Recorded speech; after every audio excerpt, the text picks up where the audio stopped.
Hepar sulphur homeopathic औषधि कॉम्पैरेटिव मेटेरिया Medica अध्याय 476 477 doctor Narayan चंद्र घोष भाग 2। लाइकोपोडियम फोड़ा छोटा हो चाहे बहुत बड़ा, चमड़े के नीचे के सभी स्थानों के फोड़े में जिनमें पीप होना ही चाहती है या हो गई है, इस दशा में इसके प्रयोग से उनकी पीप प्रायः सूख जाती है और फोड़े अच्छे हो जाते हैं।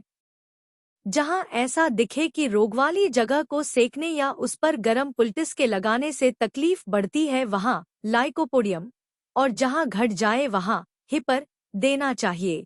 इस प्रभेद का ख्याल रखने से काम चल जाएगा। साइलेसिया घाव फट जाने या नश्तर लगाने के बाद ही इसकी अधिक जरूरत पड़ती है। साइलेसिया के प्रयोग से पीप का परिमाण घटकर घाव जल्दी सूख जाता है। साधारणतः होम्योपैथी की सभी दवाओं में रोगी की धातु पर लक्ष्य रखने की जरूरत है। साइलेसिया का रोगी कमजोर और रक्तहीन होता है, उसका चेहरा सफेद, पेशियां ढीली, मन का तेज बहुत घटा हुआ, हाथ पैर दुबले, पेट मोटा और माथा बड़ा दिखाई देता है और बहुत पसीना होता है। इसका अध्याय देखिए। बाघी, ब्यूबो, पारा या उपदंश से उत्पन्न या साधारण बाघी में भी यदि हिपर के दर्द का लक्षण रहे, अर्थात रोगी उस पर हाथ तक लगाने न दे, तो हिपर के प्रयोग से वह बाघी प्रायः बैठ जाती है। यहाँ तक कि यदि पीप पैदा होने का लक्षण रहे तो भी इससे फायदा होता है। मर्क्यूरियस में हिपर की तरह इतनी स्पर्श असहिष्णुता नहीं रहती। रोगी रोगग्रस्त स्थान पर हाथ लगाने देता है। पीप पैदा होने के पहले मर्क्यूरियस के प्रयोग से बहुधा बाधी बैठ जाती है। पीप होने पर इससे और भी जल्दी और ज्यादा पक जाती है। मगर इसमें इतना याद रखना चाहिए कि उपदंश की वजह से पैदा हुई बाघी में हिपर और पारा धातु के रोगी के लिए मर्क्यूरियस अधिक फायदा करती है। उपदंश और पारा दोनों विष से दूषित धातु में एसिड नाइट्रिक फायदा करती है। साइलेसिया का प्रयोग करके भी कई क्षेत्रों में ऐसा देखा गया है कि पीप या रस बढ़ता गया है, जिससे घाव सूखने में देर लगी। ऐसी अवस्था में हिपर ही अधिक फायदा करती है, साइलेसिया से कोई फायदा नहीं होता। क्रूप, खांसी, क्रूप, इस बीमारी की पहली अवस्था में प्रायः 3 दवाओं की जरूरत पड़ती है: एकोनाइट, स्पंजिया और हिपर सल्फर। प्रैक्टिसन्स गाइड का क्रूप अध्याय देखिए। एकोनाइट रोग की पहली अवस्था में फायदा करती है।